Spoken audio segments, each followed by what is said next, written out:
டைலாக்னு பார்த்தீங்க அப்படின்னா, மனுஷனுக்கு பயம் இருக்கணும், ஆனால் பயமே வாழ்க்கையாக இருக்கக்கூடாது அப்படின்ற ஒரு சூப்பரான டைலாக் வந்து அந்த மூவியில் நான் கேட்டேன். ஏன்னா நான் வந்து சோஃபாவில் உட்காந்து கொஞ்சம் ஏதோ ஒர்க் பண்ணிட்டு இருந்தேன். ஸோ அப்போ வந்து அந்த மூவியோட டைலாக் ஓகே, நமக்காகவே வந்து அந்த டைலாக் வந்து இருந்த மாதிரி இருந்துச்சு. ஓகேங்களா? ஸோ இதுக்காக நான் இதை வந்து என்னோட ஒர்க்கில் வந்து நான் இதை வந்து பார்க்குறேன் அப்படின்னா, நான் ஒரு விஷயம் செய்கிறதுக்கு முன்னாடியும் எனக்கு ரொம்ப பயமாக இருக்கும்.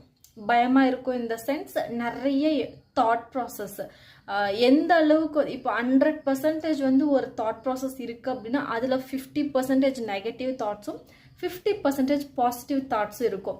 பட் நான் எனக்கு எப்படி அப்படின்னா, பாசிட்டிவ் தாட்ஸை விட நெகட்டிவ் தாட்ஸோட இம்பேக்ட் தான் வந்து ரொம்ப அதிகமாக இருக்கும்.